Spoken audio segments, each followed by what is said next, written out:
So అందులో మనకి ద్వాదశ రాశులలోని మొదటి రాశి వచ్చేసి మేషరాశి. సో మేషరాశికి ఈ ఫిబ్రవరి నెలలోని ఏ విధంగా ఉండబోతుందో ఒక్కసారి తెలియచేయరా గురువుగారు? తప్పకుండా అమ్మా. ముందుగా శ్రీ మహాగణపతి దేవతోభ్య నమః, లక్ష్మీ సరస్వతి నమః. మేషరాశి వారికి కొద్దిగా అష్టమి శని దోషం ఉండడం వల్ల లాభదాయకాల్లో కొన్ని ఎదుగు తగువ జరగటానికి అవకాశం ఉంటుంది. కేరళ నాడి శాస్త్రం ప్రకారంగా మనం చూసుకుంటే మాత్రాన లాభము మీకే 10 వచ్చినా 11 నష్టం వద్ద ఇక్కడికి మనకి కనపడతా ఉంది. సో ఇంత మాదిరి ఒక కైంకర్యం వచ్చినప్పుడు మీరు విశేషమైనటువంటి వినాయకుడి గుడి ఒక ప్రదక్షిణ చేయటం వల్ల మంచి ఒక ఫలితం రావటం జరుగుతుంది.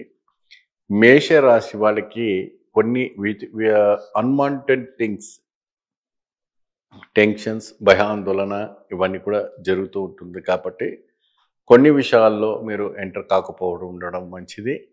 మీకు అన్ని విధాలుగా ఫలితం రావాలంటే భగవత్ ఆరాధన చేయటం వలన మంచి ఫలితం లభిస్తూ ఉంటుంది. ఎక్కువ శాతము మీరు ఆలయ దర్శనం చేసుకోండి, అప్పుడే మీకు అన్ని శుభం కలుగుతుంది. గురువుగారు, అదే విధంగా చూసుకున్నట్టయితే ఈ మేషరాశి వారికి ఫిబ్రవరి నెలలో వాళ్ళకి దోషాలు ఉన్నా కానీ అవి తొలగిపోవాలనుకుంటే ఏమేమి దానం ఇవ్వాలి, అలాగే వారు ఏ టెంపుల్స్ అంటే ఆలయ దర్శనం చేసుకుంటే వారికి బాగుంటుంది అంటారు? వీళ్ళు మేషరాశి వాళ్ళు వినాయకుని ఒక ఆలయం వెళ్ళి ప్రదక్షిణ చేసి శనీశ్వరునికి నవగ్రహ ప్రదక్షిణ చేసిన తర్వాత వాళ్ళు అక్కడ నెయ్యి దీపం ఆరాధన చేయాలి. నెయ్యి దీపం, వెడిబాటు అంటారు దాన్ని. ఆ వెడిబాటును వచ్చేసి నెయ్యి దీపం.